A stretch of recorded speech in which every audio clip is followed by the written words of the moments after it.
जय जिनेन्द्र। परम पूज्य प्रभु महावीर स्वामी जी के चरणों में वंदन। बड़ी साधु वंदना की श्रृंखला में आज जानेंगे गाथा 29 और 30 के विषय में।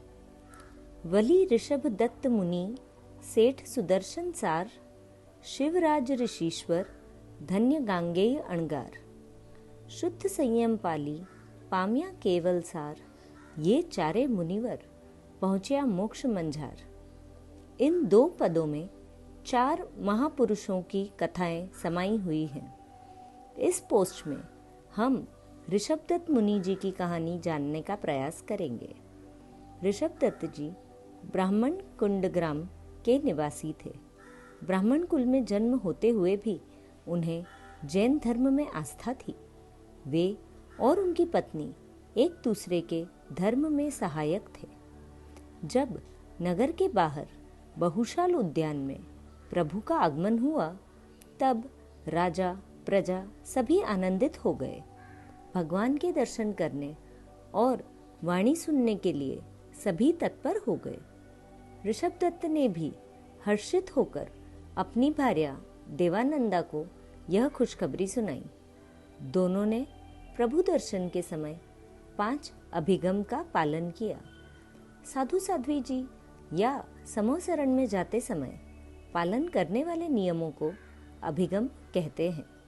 वे इस प्रकार है: सचित त्याग, अचित विवेक, उत्तरासंग, अंजलि प्रग्रह और एकाग्रता। समूह शरण में पहुंचकर उन्होंने प्रभु को वंदन नमस्कार किया और भगवान के सामने खड़े हो गए। देवानंदा जी प्रभु को अनिमेष दृष्टि से देखती रही।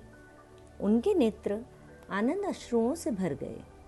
वात्सल्य भाव के कारण उनका शरीर कदम्ब पुष्प की तरह फूल गया। कंचुकी के बंध भी टूट गए। इस आश्चर्यजनक घटना का कारण आगे गाथा 31 में बताया जाएगा। इस घटना के बाद प्रभु से धर्म देशना श्रवण कर भगवान से जन्म संबंधी सारी जानकारी प्राप्त कर दोनों में वैराग्य भाव जागृत हुआ। उसी समय दोनों ने ईशान कोण में जाकर स्वतः वस्त्र अलंकार उतारकर श्रमण वेश धारण कर प्रभु के सम्मुख वंदन कर संयम की याचना की। प्रभु ने भी उन्हें योग्य जानकर प्रवर्जित किया। प्रवर्जित होकर ऋषभदत्त मुनि ने स्थविर मुनियों के पास और देवानंदा साध्वी ने चंदन बालाजी के पास रहकर 11 अंगों का अध्ययन किया और निर्ग्रंथ प्रवचन के अनुसार संयम धर्म का पालन करते हुए विविध प्रकार की कठोर तपस्याएं करने लगे। तपस्या से कर्म मैल को धोकर केवल ज्ञान, केवल दर्शन प्राप्त किया। बहुत वर्षों तक संयम का पालन कर अंत में 1 महीने का संथारा संलेखना कर सर्व कर्मों का क्षय कर परम पद को प्राप्त किया। यहाँ ऋषभदत्त मुनि जी की कहानी पूर्ण होती है। अगले ऑडियो में सेठ सुदर्शन की कहानी जानेंगे।